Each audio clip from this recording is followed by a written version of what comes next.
Welcome to the Deep Dive, Emerald City Hockey's Seattle Kraken podcast. Hey everybody, welcome back to the Deep Dive Emerald City Hockey Seattle Kraken podcast. And RJ, definitely got to have a conversation about this team because they just continue to pile up the points, up to second in the division as of time of recording. And they're just finishing up this other long road trip, two decent sized road trips out of the way now for the season. That's not kind of nice. Get a lot of home games down the stretch. But this team's, are they playing well? Like, that's basically the discussion to have today, because certainly in the standings, they're doing very well. And we've talked many times already in the past that we think that their style of play should be sustainable. And this production should largely be sustainable. So how good are they? Yeah, yet another week. They're still up in the top three in the Pacific in the standings. They've still been getting results. It's been a little rocky at times, but you know what? Still seems sustainable. And I think really as the Kraken pass the quarter mark of the season, over 20 games here, we can have a conversation about what this team really is. Because I think that was the biggest takeaway for us over this last week, is that I think we know what this team is now. I think we both feel pretty confident that we know that pretty much for sure. Yeah, we definitely do. So we'll have that conversation. We'll talk about Philipp Grubauer, of course, because, I mean, how could you not after the performances that he's had in his last couple starts? But of course, first, we got to start off by thanking our wonderful sponsor for the podcast, the offices of Rico Tessendor. RJ, we're coming up on Thanksgiving, your favorite holiday on the calendar every year.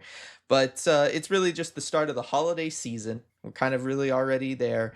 And the holiday season is a time of distractions. Your mind's on other things. You're making sure all your travel plans are together and you've got everything there. You're thinking about the gifts that you want to get for everybody and going about that. You're thinking about how to avoid that one family member you really don't want to see coming up on Thursday, right? Like, you're planning Everybody's all this thinking stuff of a up. specific person. I was going to say that face just flashed in your mind. I'm sorry. Everybody listening, you all just got a face. I'm sorry.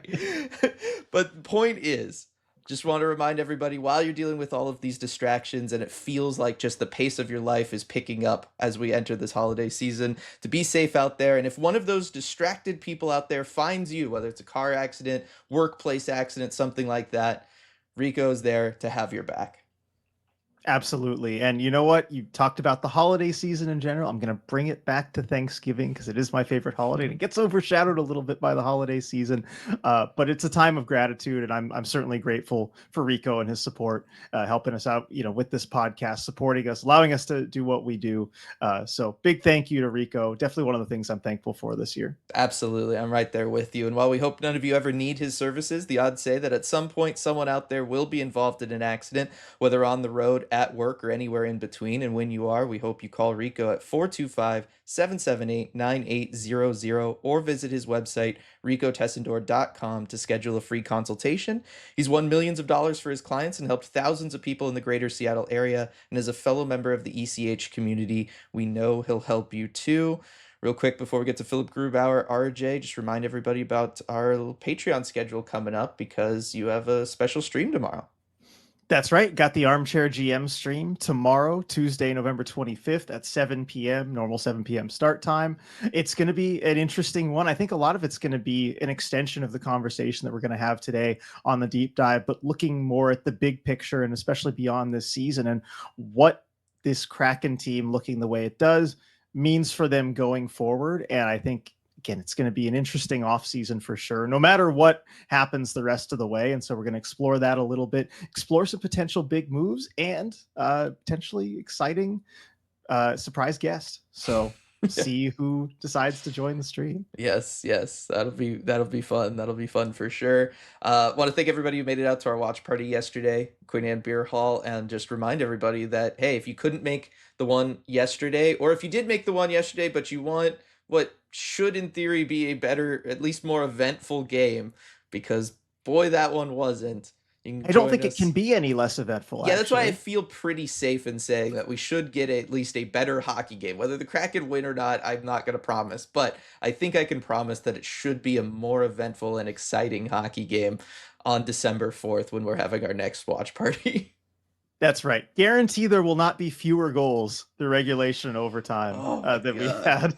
last night, but it was still a really fun time hanging out with everyone. I mean, Yeah. it's a fun time no matter what game the hockey gods decide to give us. So cannot wait. Thursday, December 4th. That's a 6 p.m. start time against the Edmonton Oilers and at Queen Anne Beer Hall, just like the last one. So can't wait to see a bunch of you there. Definitely. All right, RJ. Philip Grubauer, your boy. Is he back? Dylan, it's been 2 games, but it's been 2 very good games. And look, I will give credit where credit is due. Philip Grubauer in the game against Pittsburgh on Saturday and in the game against San Jose the previous Saturday has looked excellent.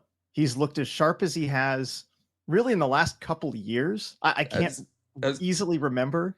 I was gonna say, is this his best back-to-back starts in like his history as a Kraken? Oh man, I think there's some earlier stuff from playoff times and everything that could maybe beat that, but certainly nothing in recent memory. And he's looked sharp. His movement around the net has been solid. He's made a lot of like side to side, be backdoor chance saves that I don't usually think of him being able to make. And yeah, he's looked very, very good. And so I want to make sure to give him credit because I am kind of harsh on him when he doesn't play well, or even earlier this season where I felt like he hasn't played all the best, but he's been getting the goal support. He has been legitimately good these last 2 games. And so it does open up a different dynamic for the Kraken where maybe they feel comfortable not running Joey Daccord in the ground. It hasn't really happened yet because Joey Daccord has started every game aside from the back-to-back so far since returning from injury with Matt Murray out. But hopefully this should give the Kraken enough confidence to give Joey a bit of a rest sometimes. Yeah, and I know the San Jose game wasn't a start for Grubauer, but it felt like it. It did. I mean, yeah. And he was coming in too after a goal was allowed because Murray allowed the 1 goal in the game. Like that was Grubauer's game. He is the goalie of record. It felt like a start. Yeah. But you look at things this year, 912 save percentage, 214 goals against average, 4-0-1 record for the games that he is the goalie of record for. I mean, that is fantastic. The one thing that I will say is you look at quality starts. 1. Not a lot of those there, right? And so I mean, yeah.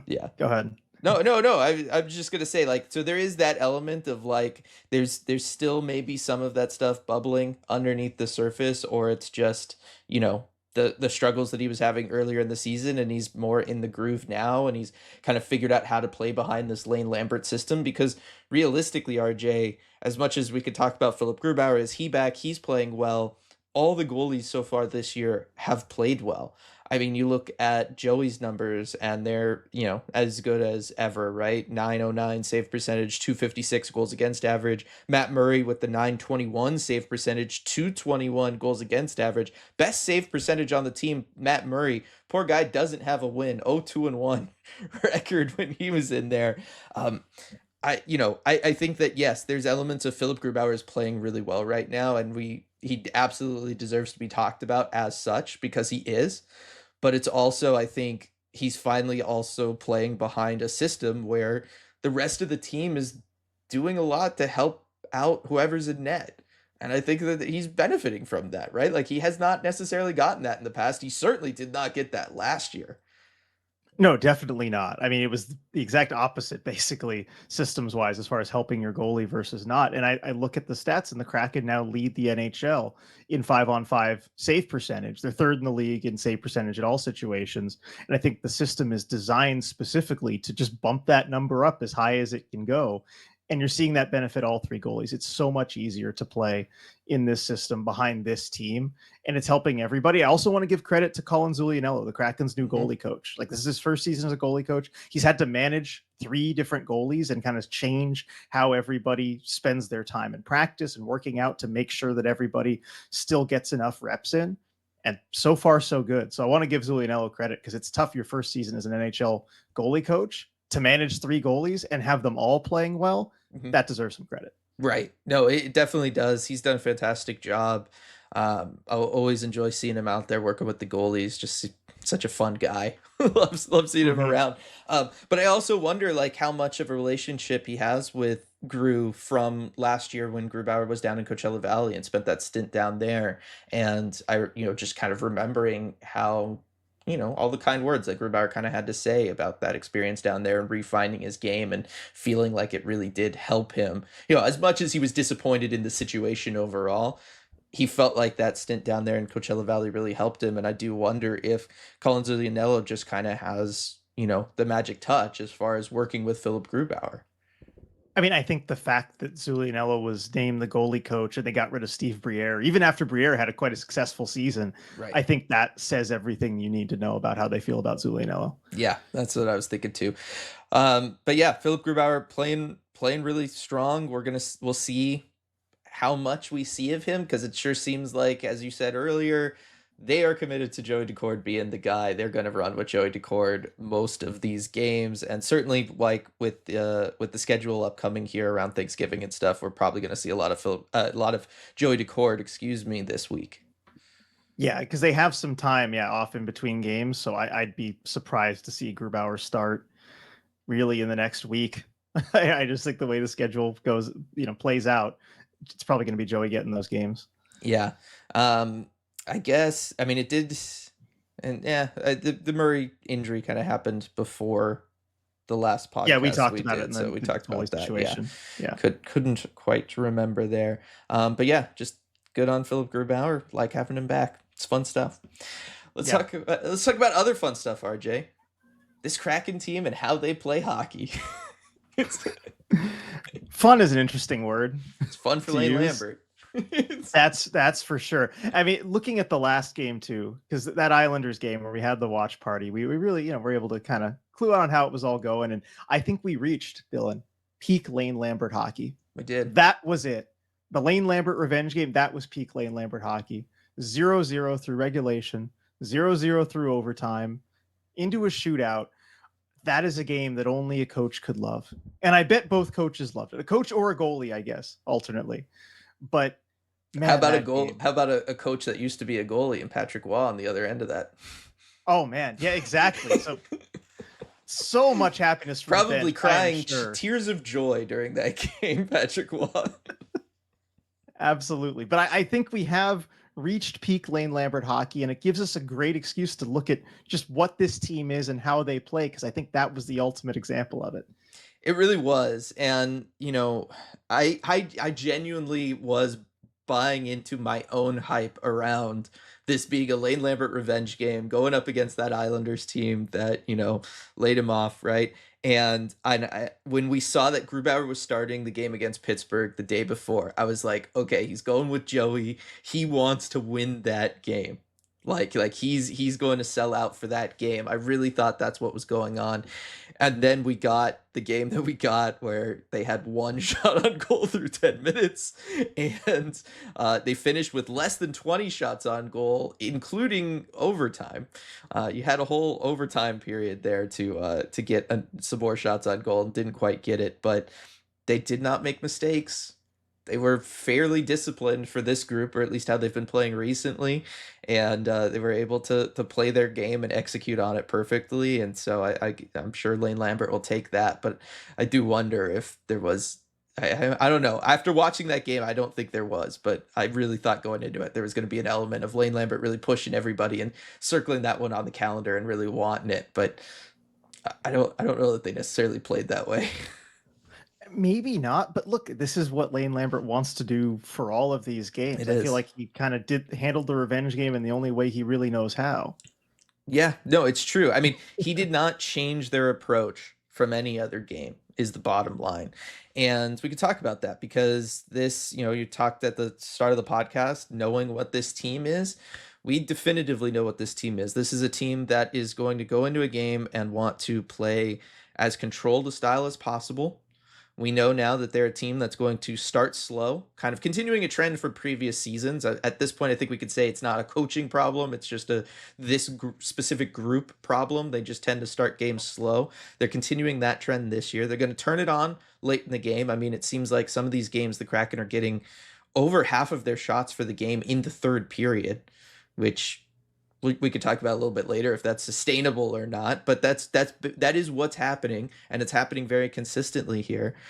We're seeing them get outshot there. I mean, we're seeing them be a little undisciplined. It feels like as of late, they've been giving a lot of power play opportunities up to other teams. I mean, Pittsburgh had 4. Go back to that Sharks game, Sharks had 6. There's been an issue with penalties there. But at the same time, RJ, they're playing well enough to stay in games. They're making sure that when they get to that third period where they're going to be able to turn it on and kind of take over the game, they're not losing by too large a deficit to come back from, right? They're trying to limit that to, if, obviously, if possible, you want the game to be even, but even just a 1-goal deficit going into the third period, I feel fine with that watching this team. I fully believe they can make up for that.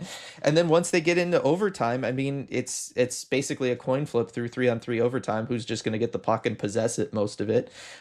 If they get to a shootout, they're probably losing. I don't know that we're going to see many shootout victories this year from this team, but look, almost half of their games have gone to overtime. They're playing to the point system that the NHL has. This is this team. They're going to get outshot. It's going to look ugly at times, but they're going to hang in there. They're going to rally late. They're going to find somebody to step up each and every night and be the hero to tie that game. And then they're just going to make sure it's a 3-point game and try to walk out of the building with the 2 points if they can. And if they don't, they at least bank something in the standings and they're hanging around in the playoff spot. Exactly. That is the formula for this year's Kraken. And you mentioned kind of the coin flip in overtime. And, it doesn't really matter once you've got there because thanks to the point system, you already have half of a win. The NHL is kind of unique in rewarding that, but you already have half a win at that point. And so just getting to overtime is huge. You mentioned, so many areas to hit on here. I know. Yeah. We're going to spend a lot of time on this. So yeah, but I think you did a good job kind of summing up what this formula basically requires.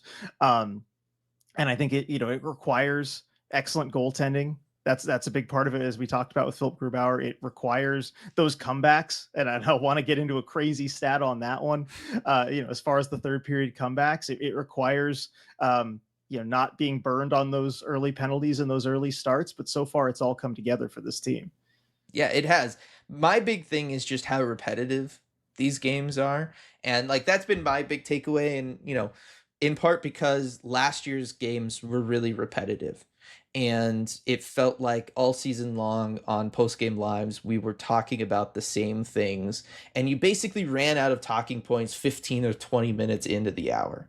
Right. And that very much played a big role in why we pulled back on the post-game lives this year, was because last year they just felt like they were the same thing, and we were constantly trying to figure out what to say, and everybody's just asking the same questions, and we're just having to give the same responses, and it felt like a lot of that magic was lost.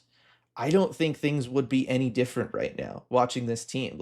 I was genuinely trying to think about that because we still get comments of people wanting the post games and thinking that we're making a big, terrible mistake by not having them. Yeah. On every debrief. Yeah, every debrief. We see them, by the way. We're not, yes. Just ignoring them. We see your comments. Yes. One person in particular. I have zero idea how I would have talked about that game for an hour yesterday. There was nothing there. Right? The way this team plays, it would be us spending the first 10 minutes celebrating the fact that they either got the win or over the overtime point. And then what are we talking about? We would be talking about all of the same things, some of which carried over from last year, right? Things like a Shane Wright ice time or whatever, right? People would be bringing that up. There's nothing to talk about on a game by game basis with this team because they all look exactly the same. Yeah, I think the next thing that you would talk about, and I think this would also get really repetitive and boring when you look back at, say, the Chicago or the Pittsburgh games, is you'd ask the question, man, how'd they get away with that? Playing that way. I mean, you look at really the last 3 games, the Kraken have been under 15% on the deserve to win-o-meter, by shot quality. And it's a consistent thing. It's happening enough to the point where I'm like, okay, there's something to this. It's sustainable. It's not just, all luck all the time, but that's the only other thing that you'd really talk about. And so it just feels like, there's nothing really new to discuss with this team once you accept that this is what they are. This is how they're going to play. And essentially the task of this team is to turn every game into a low scoring coin flip. And what's there to discuss about whether a coin landed on heads or tails that particular night? It feels like that's really the only discussion that you'd have is the luck gone your way or not, and why.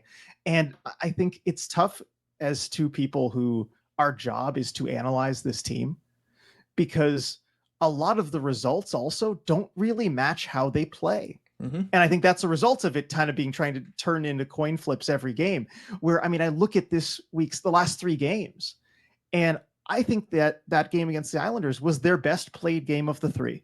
And it wasn't particularly close. Yeah. Because they didn't make any mistakes, unlike Pittsburgh and Chicago, where they made a lot of mistakes. Yeah. And they end up that's the one game they lose. That's the one game of the 3 they lose. I think then the game where they played, the next best, was, I don't know, maybe like, I don't know, you could argue it, right? But I think the results like almost like inverse correlate with how well they play. And so I just don't know how to analyze this team anymore, aside from just the general, they're turning it into a coin flip. We'll see where the luck goes. But like, I don't know how to do my job as well. You know what I mean? Right. No, it's a struggle. Like watching this team from, an X's and O's standpoint, what it is in some ways almost too easy, because they're going to run out there and do the same like 3 things over and over. And they're just going to spam those things with the idea of kind of, let's hold on to the puck as long as possible. Let's not then give it up. Like basically they're playing 5-on-5 like teams play 3-on-3 overtime, where like this team will have some sustained offensive zone time and then they never shoot the puck. And I think that at this point, it's not just because everybody in this group lacks a shooter mentality, although I think that is part of it. Certainly when it's on the 2-on-1s and the breakaways, you got to shoot more pucks than what they're shooting. But I think a lot of times when they're cycling, the idea is just the same with 3-on-3 overtime.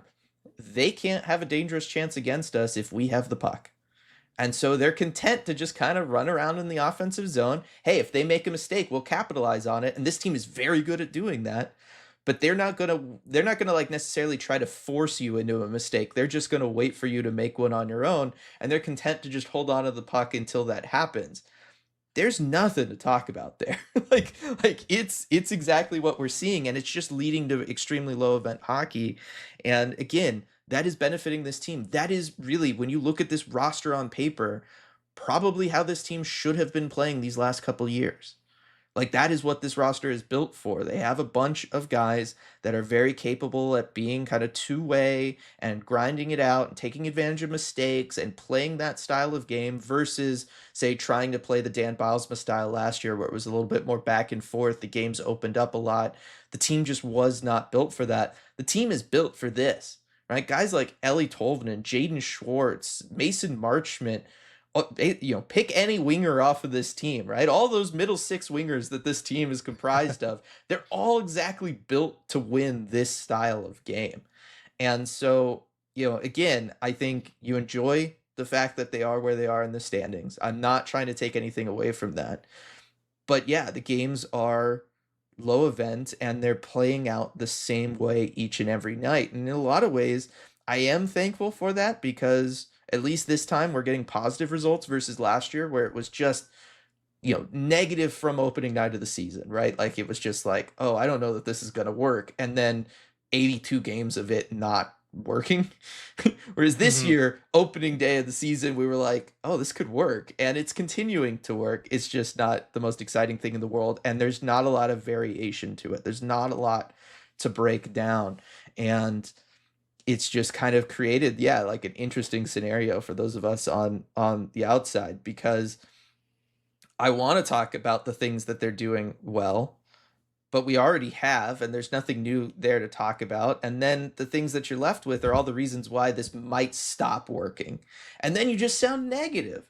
Like, I don't know kind of where to go from there. Yeah, and I think that's the trap that we're trying to avoid, especially over the last week where they had some games where they made a lot of mistakes, or with how reliant this stuff is on third period comebacks. Say, right? I was gonna say that stat. Like yeah, let's say the stat here. So I mean, of the Kraken's 28 standings points, 10 of them, so more than a third, have come from games where the Kraken trailed in the third period. That's not normal. No. Like usually when a team, like And by the way, that includes games where you go into any game where you like go into the third period, down 5-1 or whatever. That includes like all games where you're trailing in the third period at any point. Most teams do not get that high a percentage of points from games where they trail in the third. The Kraken have found a way to come back to at least tie most of their games when they're trailing in the third. And that's just something that teams don't usually do. And there's not really anything about the way this team is built. Like they don't have a Connor McDavid where like, oh yeah, well, he just took over and went beast mode. And oh, well, we see why that happened. Mhm. There's no real rhyme or reason why that should be the case, at least not over a large stretch of time. But it's just a wild stat. It is. I mean, again, so much of the underlying numbers are presenting a picture that this is all gonna fall apart at some point, right? Like you're 31st in I think expected goal share. You're 32nd in I think expected 5-on-5 expected goals. But like any sort of expected goal stat that you're gonna pull up, this team is like bottom 3 pretty solidly. And I know not everybody's like a huge big analytics believer, and there's various models, and they don't take into account a lot of things. There's certainly the publicly available ones don't, right? Like we've talked about the problems with like the money puck model and stuff in the past. But I will say they're getting massively outshot, right? Like whether you're an expected goals analytics believer or not, the one thing that you can say from like an offensive standpoint for this team that should be a little concerning or worrying, even though they're finding ways of scoring enough to get to overtime, is just the fact that they are massively getting outshot. They have 85 fewer shots than league average.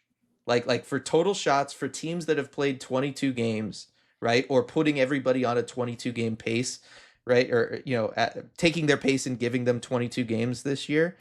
The league average, and again, that's average, half the teams would be higher than this, is 616. The Kraken have fired 531 shots on net. You're 85 shots below average, the halfway mark. Like this is just a team that just does not generate offense at all. Just not. And so I think like that's still something that I think is a little concerning. I think that when I see a lot of people comparing this team to season 2's team and kind of that run, because look, this team's been hanging around in a playoff spot. They have the team of destiny feel to them, right? I mean, basically, tagging every single post we make now basically with team of destiny. We should just turn it into a hashtag at this point, RJ. It's your job as social media manager. Yes, I got to get on that. Get on it.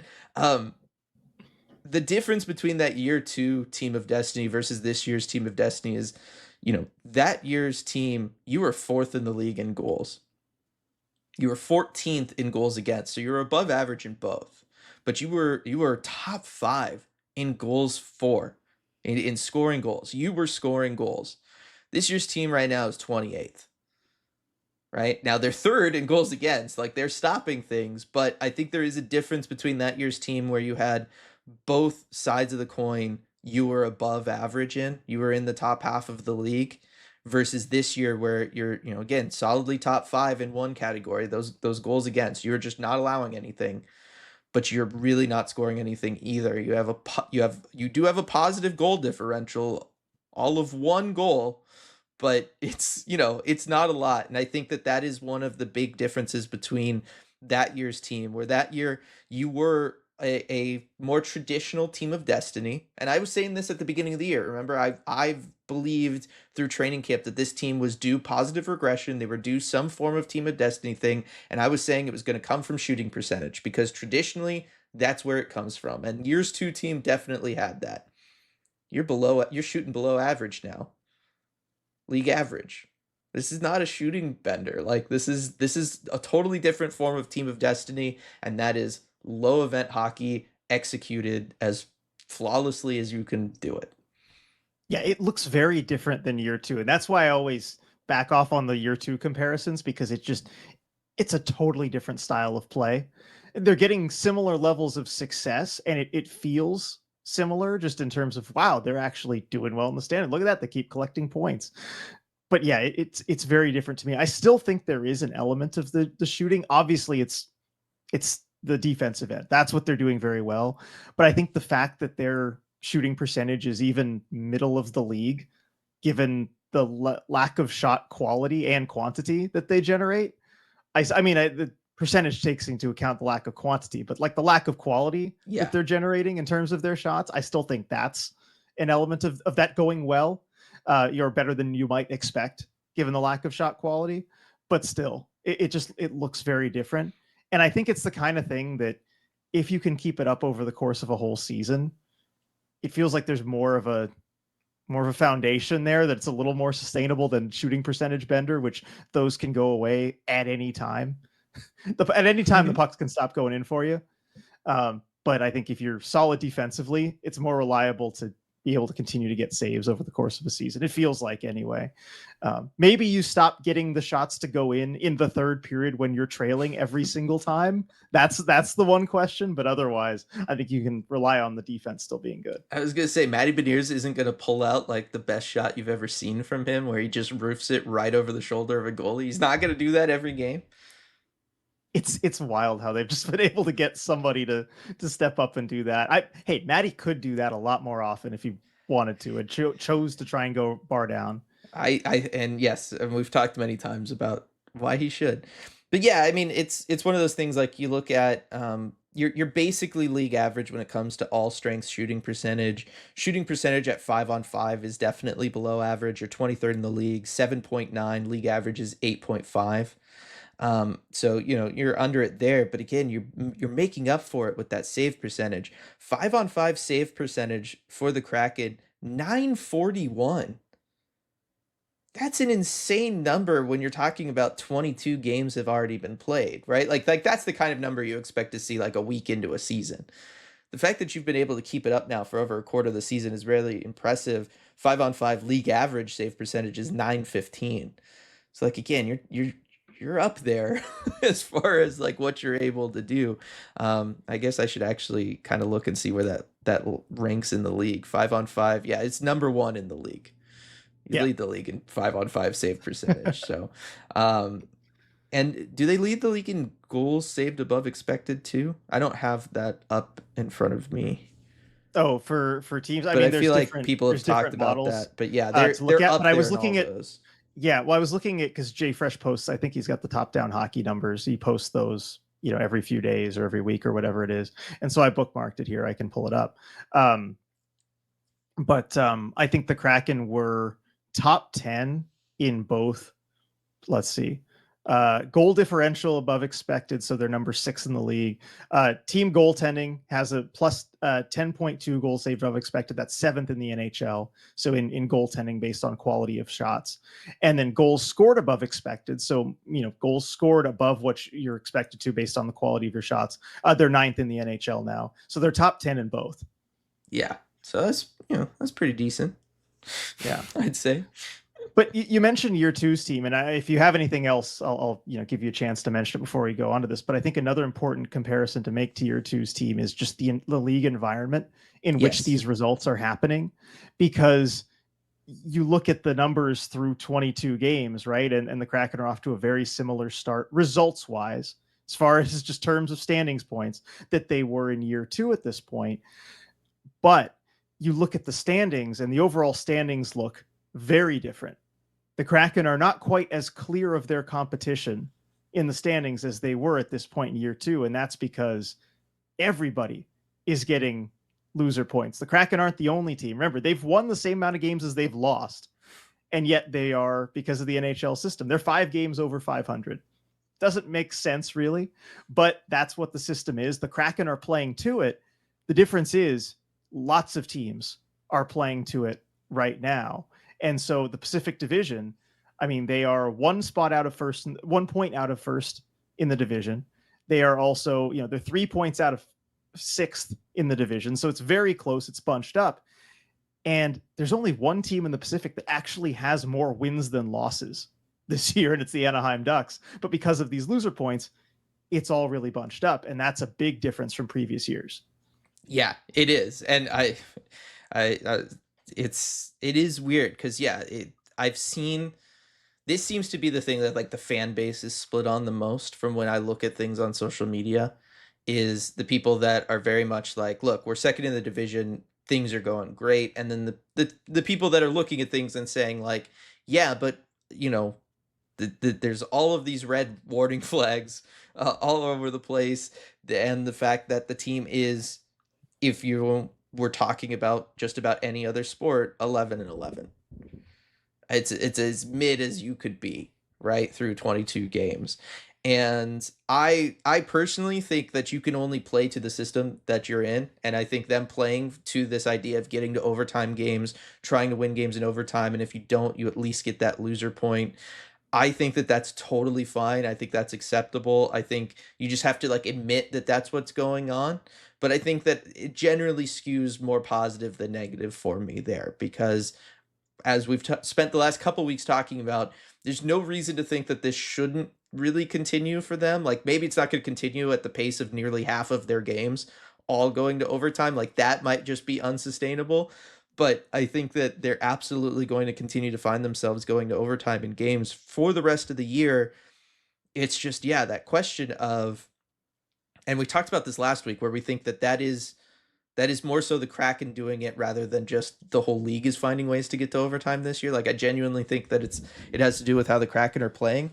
But yeah, it does suck if you're the Kraken that the entire rest of the league is also just happening to do that. They're just fumbling their way into overtimes constantly.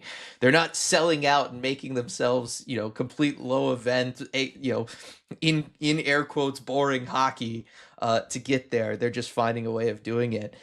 But you're not separating yourself like any other year. Come November 24th, if you had more OTLs than regulation losses, you would have such a gap over like not being a playoff team, like over the playoff cutoff mark.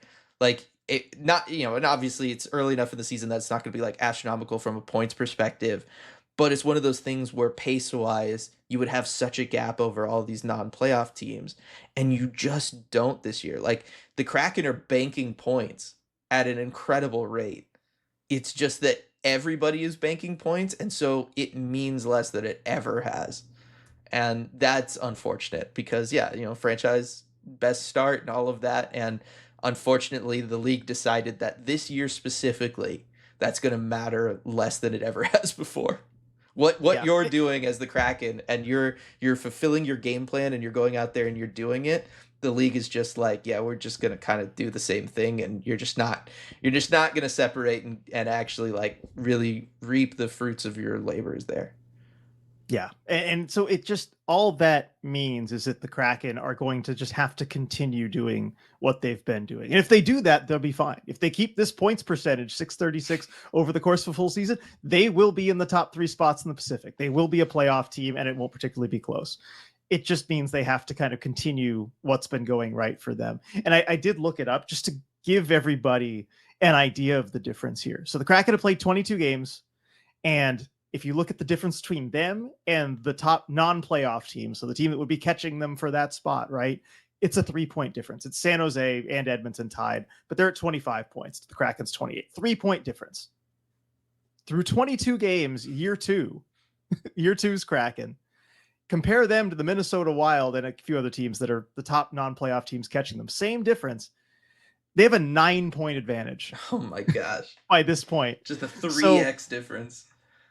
Exactly. So the difference between 3 points in the standings and a game and a half and 9 points, which is 4.5 games, they haven't gotten quite as clear as year two's team. And a lot of it is just that it's so much more bunched up in the standings. That's really what it is. Yeah. So the Kraken are getting very lucky in game. Very unlucky big picture is what I'm hearing. Yes. Exactly. That's a good way to think about it. Yeah. And they are getting lucky in these games. A lot of times, like all bounces tend to be going their way. We've seen teams though keep that up over the course of a season. Like again, I think that just gets baked into being team of destiny. It just, that's just something that cycles around teams like this every couple years. They're getting it this year. Again, it felt like they were due, and they are in fact due. But when it comes to more like legitimate concerns, RJ, because we've kind of like danced around that a little bit, but we can kind of like finish up the conversation with it. There are some things that concern me. The shots are a big one. because I just don't know how sustainable it is to get outshot at the rate they're getting outshot and have that matter. And not have that matter, I should say. You're below average in power play and PK percentage. Again, if you're playing a bunch of 1-goal games and tie games and things like that, I feel like that could come back and get you at some point. And then there's things like yesterday's game, where if you're going to say that you're a playoff team, you should have won that game. Right? Like we can joke about how low event it was and everything like that, but it was a game in which the New York Islanders had nothing. They were giving nothing, and you still couldn't manage to just get 1 goal. Like, you could argue against, regardless of strength of opponent, the bare minimum you should be expected to give yourself each and every game is a goal. And the Kraken were not able to do that yesterday. And again, not even able to get to 20 shots, just not really able to generate any offense whatsoever. And I think that those are the things that, if the Kraken were winning games against opponents like the Islanders, when the Islanders are playing the way they played yesterday, I would have more faith and belief in the team than when they're getting these wins against Pittsburgh or Chicago, where they just kind of come out of nowhere, and they're just able to get the bounce, or the ref gives them, a good call there or something like that, right? And obviously there's lots of things that are going into those games, and they're doing a good job of staying in them. But those games feel like they're more luck than skill. And then yesterday, the lack of 2 points against the Islanders feels like just a lack of skill. And that concerns me. Yeah, and there's a question about being able to kind of separate from teams that, maybe aren't the most skilled, like the New York Islanders. And then, I mean, like, another stat I hate to bring up, but Dylan, do you know the last time the Kraken beat a team that is currently right now in playoff position in the top 8 in the conference? I mean, it would in the Western Conference, I guess Pittsburgh, right? Is Pittsburgh still in the top 8 Pittsburgh, in the East? No, Pittsburgh. Okay. No, they're out of a playoff spot. Okay. I mean, part of this is the schedule, because they just haven't had many opportunities to play those teams. I don't know. It's got Winnipeg? No, they're not in a playoff spot. Oh. No, I don't then. It's Vegas. Game 2 of the season against Vegas. Whoa. So since October 11th, they have 2 wins all season against teams that are currently in playoff position, and they're the first 2 games of the season. So it's one minor concern I have, and I don't think this matters as much as I would have thought going into the season. Because remember when we did the thing where we picked all the games, and I had the Kraken off to a start even better than this. I had them at 31 points in the standings at this point. So I believed in the start. I really did. I think largely we've seen the results that I was expecting. Mm-hmm. But then this is the actual, was the inflection point after the Islanders game. Because then you get Dallas, Edmonton. Oilers aren't as scary as they were at the start of the season, where I thought they were going to be. But the schedule is about to get harder. And I still think, look, the way that they're playing, and also the way that, like, the standings are bunched up, no team really seems all that good, actually, aside from Colorado. It's going to be a lot more doable than I would have previously thought. But I do have that question of, okay, are you going to be able to get away with the games like the Chicago and Pittsburgh game, where you do make some mistakes and you take penalties or things like that against, say, Dallas or Edmonton or some of these opponents that you've got coming up? Still a question to me, but just one thing to keep an eye out for. No, it definitely is. I mean, that is a stat, right? Like, that's, or a factoid, or whatever it is you want to call it. Like, that is something I had did not know that. Yeah, that is a little. Yeah, sorry, I threw that one on you. Surprise! Normally I'll tell you stuff like that before the podcast. No, I mean, it's great. Like, I think that says a lot. Like, if I was a listener, I would be really interested in that. I am really interested in that, and it is something to look at. And again, some of that's not their fault. Their schedule. It's not like they're picking their schedule. So you can only play the team in front of you. Right. So, yeah, I mean, I knew that this is where the schedule got harder, because we did do that exercise before the season started. So we'll see how they do. Again, I think, like, the way they're playing, like, largely they're going to be able to be okay. It's just really the thing that I think has to be corrected at some point. The one thing that is truly unsustainable in my mind is the idea that this team could have more OTLs than regulation losses. Like at some point, you're not going to be able to get to overtime as frequently as you were. Right now, how big a drop off of that, I don't know. Because you're like at 10 games, I think 9 or 10 games out of 22 have gone to overtime. That's a lot. So, like again, I think that has to come down. But how far does that come down? Does it drop all the way to a third of your games, or does it settle in like the high 30s, low 40s kind of area? I don't know. And I think that that's really going to be the thing that's going to be key for how sustainable their spot in the standings ends up being. Yeah, well, one reference point with that, and I looked this up last week because I was just curious. The Boston Bruins currently hold the record, the 03-04 Boston Bruins, for most overtime games in a single season with 30. Okay. So that's kind of, as in NHL history, that's really as high as it goes, is 30 overtime games out of 82 in a season. Yeah. So I would be surprised. It shouldn't be much higher than that. Even if they set the NHL record, it's going to be roughly 30 games. So and not half. And that's like what, low 40s percentile, probably percentage wise. Like it's more 30 than 30 out of 82 is 36.5%. Oh, okay. It's not. All right. Well, hopefully they can beat that out and get like 38, 39%. Yeah. That would be the sweet spot.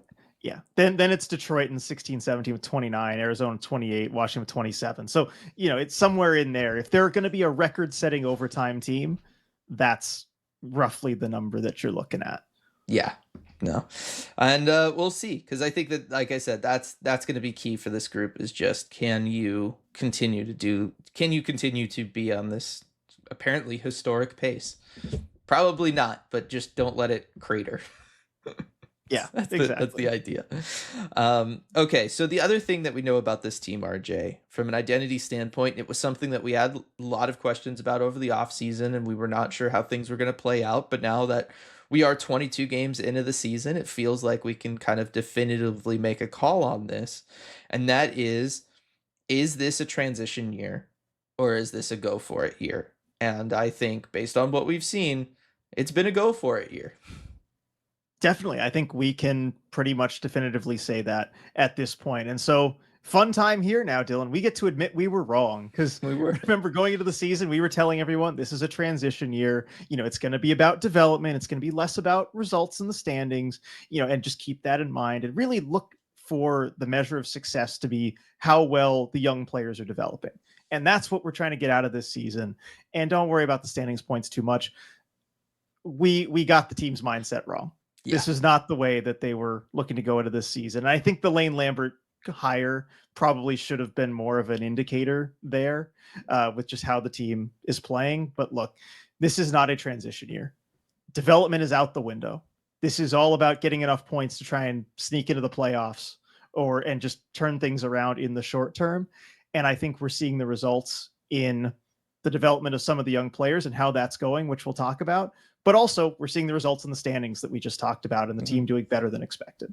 Right. The fact that the team is playing the style of game that they're playing, they're really wanting these games to be low event. Like there is a scenario in which you can play that way somewhat and still develop young players. But what we're seeing is the full sell. We're going for, let's try it's to about have the a combined, present, not the future. Yeah. And well, I was going to say, like, from like a game by game standpoint, like this is a team that would love if every game had less than 40 shots combined, right, for both teams. And they've had some of those. And I think like that's the idea, is like they are selling out in favor of this system to the full degree. And again, if you want to be competitive and be in these games, that is what you have to do. And they're doing it, and they're finding success with it. That's fine. But the downside of that is that the few young players that you are playing are really not getting any opportunities to grow or develop out there. And I know we've had the conversation around the playing time and all of that kind of stuff, but I do think when you look at specifically Shane Wright, because that was the big one that we were curious to see going into this year, he's been since moved to the wing, RJ. Right. We saw that change happen a handful of games ago. And I was so optimistic that was going to be his chance to like work his way up into the lineup, because we've seen that from Lane Lambert. Lane Lambert rides the hot hand. If you're playing well, you get ice time. He directly rewards your effort and how well you're playing with ice time. He does it in game and he does it game to game. Right? You had a good game last game. Guess what? Ryan Winterton, you're a top 6 winger. You know what I mean? Like, he's done this very consistently all year. I think that's a great way to coach. I'm not saying that that's bad in any way.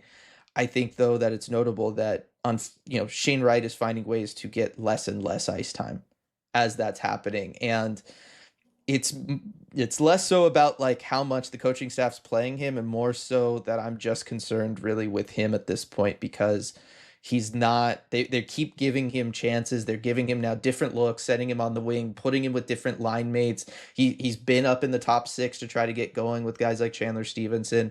And then now we're seeing him basically devoted to the 4th line at times. I'm just really concerned with the fact that he has not been able to go out there and do anything with this opportunity. Right. And so, I mean, we talked going into season 2 about wanting him to have more opportunity. Last season, I was banging the drum. Come on. There's no reason not to give him this ice time, because he was also earning it too. He was playing. Yeah, last year was great. Wasn't getting the opportunity. But I have to admit, he's not really doing a whole lot to earn more opportunity this year. And especially, the way the Kraken are playing in these close games where you have to prioritize the players who are playing the best on a given night at any given time in order to get wins, because your margin for error is that small. And so I do have real concerns about Shane Wright. You mentioned moving over to the wing, and that should be giving him more opportunity for ice time, more opportunity to play. Because when I was talking about Berkeley Catton and how, like, in his 2nd career game, he's getting more ice time than Shane Wright has almost ever gotten. And the response from everybody was, well, it's different center versus wing. And I agree with that. It is different as far as how much ice time you can give. But Shane Wright's been a winger for a little while now, and his ice time's only continued to go down. And you pointed this out to me before the podcast. I didn't fully believe you before I went and checked the stats, but in the last 5 games or so, he's playing 4th line minutes. Like, he's around 12 minutes of ice time a night, at least in regulation. That's 4th line ice time. Yeah. You look at the first 10 games of the season, and he was averaging 15:56 out there. So about 16 minutes. And that is a bump over what he got last year. He got 14:05 last year. So he was up at 16 minutes. That is a bump. That was, okay. They're doing something with him. You look at his last 9 games, and he's down to 13:36. He's lost 2.5 minutes, basically, from what he was playing over the first half of the season. And that kind of corresponds with that move over to wing as well. And that's concerning. He's getting less ice time now than he was getting last year, when that was already concerning last year. So I do think, like, there's something going on there, and I'm trying to figure out exactly what it is, because the move to wing should also be helping with the fact that, and we've talked so much about this, right? He's a very responsible player. He wants to be a two-way player. Go back to his draft year before he was even part of the Kraken organization, and he was like, I want to be Patrice Bergeron, right? That was the player he was modeling himself after his last year of junior. This system was going to be great for that, right? Like, he's going to go out there, he's going to play defense, and he was going to take it seriously, and potentially too seriously, at the expense of growing his offensive game. He's on the wing. Like he doesn't even need to worry about that as much, because he's not playing the center position. And we're still not seeing that uptick in really anything offensive. We're maybe seeing a slight uptick in total shot attempts, but shots on goal is down from the first part of the season. And what's concerning for me is that lack of shooter mentality, because he has a good shot. Like, this is a player who was a goal scorer through junior. Like, that was his primary way of getting points and being a productive offensive piece, and being a projected potential 1st overall pick was in large part because of his goal scoring ability. And then you look at games this year, and he's not shooting a lot. You think back to last year. Remember when he was scratched for those 3 games early in the season? And, like, the big thing from that was them trying to install a shooter's mentality into him and just getting him to want to participate offensively a little bit more. Do they need to do that again? Like, I'm legit wondering, because he's not shooting any more than he was last year. No, I think we are possibly in healthy scratch territory. It just in terms of look, I think he's still a productive player out there. He's better than whoever you would He replace is, him with in the lineup for definitely. sure, no question. He's a very complete guy. But it would be just to get that reset, kind of a little bit like it was last season. I think last season it was more like, here, let's have you kind of watch from the box, let press box, let's figure out the game at this level, and that'll benefit you. I think this one would just kind of be a reset for your game and just try and instill that, get that hunger to get back in the lineup and go do something and make a difference. But I think we're there. I mean, you look at the lines for last game against the Islanders. Shane Wright was fourth line center, line rushes. Like he was actually the fourth line center. And at that point, is it that much of a difference to healthy scratch him for a game or two? I think that might be what's necessary. Yeah, it's just, it's really weird how this has all gone down. And again, I know there's people that think like, oh, we're just, we're ragging on this one issue, but I think that this year it is different. It's not just the like, oh, the team's not playing him. I think we can definitively also point to him and say like he has to kind of step up. And we don't do that often. No, we don't. Like on this, right? Or certainly not with a young player. There's certainly been guys we've talked about in the past and we've just said, look, they have an NHL ceiling and it is this kind of thing, right? And this is not that case because Shane Wright has a very large ceiling. He still has the ability to reach it. But every year that goes by, every season that goes by, and every group of games that's going by like this, where you look at like, from an offensive production standpoint, you're talking about a player who's going to, if you take these last 9 games and you extrapolate it over an 82 game pace, you're talking about less than 30 points. Like that becomes a problem for somebody who was your 4th overall pick in a draft.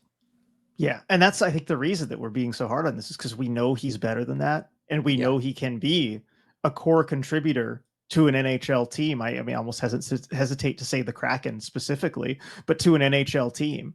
We know he can do that. We know he has that potential, and we're seeing it not go very well, and that's why we're worried about it. And Dylan, question for you here, and I know I've brought this up to you in the past. Do you think, with the hindsight that we have now, knowing that this team is not in a transition year, they've thrown development out the window, they're not even really focused on development, it seems.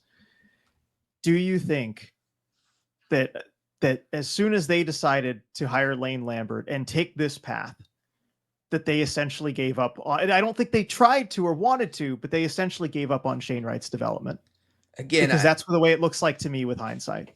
Yeah, I don't think they gave up. And I think that like, that's the kind of thing that like people could take and run with in a like negative ways. Like, right. Like the idea of suggesting that, because I don't think that they did, but I very much think that they are treating him like an NHL vet rather than treating him like a core young piece of the franchise. And I think that handling of him is different, where they're saying, we're going to play you directly based off of what you're doing out there.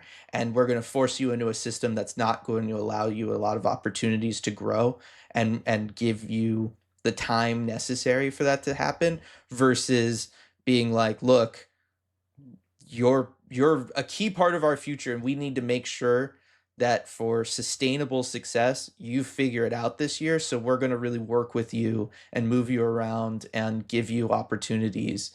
Things like putting him on first unit power play at times, things like that, right? And I think that it just comes down to they're handling him like they're handling anybody else on this roster, rather than giving him, the white glove prestige treatment that a lot of top 5 NHL draft picks get. Because frankly, they should have that. Not because they were just better and they got top 5, but because if you're drafting them top 5, you need them for your franchise to turn into what they have the potential to become, right? It's not about treating them special and different. It's about treating them special and different because you desperately need them to be special and different. And so I think that that's what we're seeing right now is they moved him to the wing to see if that would help out. It wasn't really helping out. And then they've just dropped him down the lineup. That's no different than they would handle Ryan Winterton or somebody like that, or Mason Marchment, who's been moved all over the lineup and things like that. And again, I think there's like some good elements of that from like a locker room standpoint, that you're not putting anybody up on a pedestal, and especially a young player who maybe hasn't earned it yet. But I don't know what the future of this franchise is going to look like if Shane Wright's just going to perennial be a bottom six center. Well, let's see. You can't. That's you said like the treatment, special treatment they get. I think the special treatment they require for an organization if you're going to have success with the top 5 picks that you've had. And so, yeah, what does the future look like if he's just a bottom 6 guy? I don't think that's a really good or sustainable future for the Kraken, if that's what your top picks turn out to be. And so that's like where I have the concern. And giving up on his development is probably too strong and too harsh of language, but I just, because doing that means what they is trade this? him, right? Like That's when that a was the team moment, gives yes. it up, right? Like, and they have not done that. They don't seem eager to do that. Now, I That's think true. it's probably in his best interest at this point for him to get a fresh start somewhere else. Like, and I think that that's a separate conversation. But yeah, that would be the point at which a group gives it up. But yeah, like if Shane's not hitting and it's not working, then you have to hope that like Berkeley Catton does. But like Berkeley Catton, you have other options, right? yeah. But Berkeley Catton, you're kind of treating the same way, where you're just like, hey, guess what? Berkeley Catton right now, as a 20-year-old, is not as valuable to you as Mason Marchment. And you're trying to win right now. And so Mason Marchment's getting better opportunities out there than Berkeley Catton is. And again, it's benefiting you now, but at what point do you have to weigh the fact that, Berkeley Catton was a top 10 pick, somebody with incredible offensive upside. He's got 4 points in 17 games, right? Like, I get at 5-on-5, maybe those opportunities aren't there for guys like Shane Wright or Berkeley Catton, but like, I would try to force him out there on, say, the power play, things like that. Like, your power play's below league average anyway. Like, what does it matter if you put the high upside guys out there? You know what I mean? Yeah, like it shouldn't hurt you too much. I mean, if you have skilled guys, and Catton has got some power play opportunity. He does. That's the I feel like they've actually given Catton more opportunity. If they treated Shane Wright the way they treated Berkeley Catton, I think I'd be okay with it. And Catton also is young enough that I think he can survive this. Because he's still young enough. Year and everything. He's his first year, and he's in that tricky situation where it's this or Spokane, and so you don't have a winning option here. Yeah. Like it's all suboptimal, so I can forgive anybody for that. Catton, I think, could be okay. I think Matty Benier is the other kind of core piece you have. He can certainly survive this. I think he can thrive because the system actually like fits what he does, and he doesn't need to be that scoring guy. So he looks pretty good. Yeah, exactly. Jake O'Brien's another issue, but it's at least 2 years away. But with Shane Wright, we're really seeing just the system and player fit, the direction of the organization and the direction that would be best for the player is pretty clearly not aligned at this point. Right. And so we'll see how they manage that and kind of where you go from there. Yeah. But I think that, we're far enough into the season that I think that we can say that, and it's not hopefully too controversial. We'll see what comments we get, and feel free, let us know, if you think we're wrong on this, or any insights really on the Shane Wright thing. We do love reading the comments. Yeah, definitely. So, and we'll see kind of where he goes over the course of the next week too, right? If he finds his game or if they work him back up the lineup. But the last 10 or so games, it's not going great. Yeah, sure. But you know what? I mean, last season you could have said that he had the healthy scratch, and then he's one of the best players on the team. So we could be looking at it by the end of the season and be like, yeah, that was rough, but maybe that was necessary to get the reset and turn everything around. That was floated by somebody in our live game commentary, right? Last week was just the idea of maybe he just starts season slow. We have too limited of a sample size to know. Yeah, I was going to say, like, we won't know until we get through the rest of this year. But, like, that is still a possibility with him. So we shall see. We shall see. Excited, though, to see how this Kraken team continues to play. Again, hopefully they're continuing to bank these points. Like, they are off to a great start. Playing for the overtimes is an extremely legitimate strategy. And I still want to be, like, the number one takeaway from this podcast is, yes, it might not be the most exciting brand of hockey, but it is a viable option in today's NHL, and the Kraken are going for it, and they're being rewarded for it, and that's an okay thing. Like that is good. Yeah, don't hate the player, hate the game. That's exactly. the way to describe it. Just it's the game, not the player. Exactly. So that's going to do it for this podcast. Huge shout out to the offices of Rico Tessendorf for sponsoring. As always, while we hope none of you ever need his services, the odds say that at some point someone out there will be involved in an accident, whether on the road, at work, or anywhere in between. And when you are, we hope you call Rico at 425-778-9800 or visit his website, ricotessendor.com, to schedule a free consultation. He's won millions of dollars for his clients and helped thousands of people in the greater Seattle area. And as a fellow member of the ECH community, we know he'll help you too. Thanks so much for listening, everybody. Have a great Thanksgiving, and we'll see you all next time. Hey everyone, before we go, we just wanted to give a quick shout out to all of our awesome patrons over at patreon.com/Emerald City Hockey, especially our Terror of the Deep patrons. Thank you so much for making all this possible. We really appreciate your support.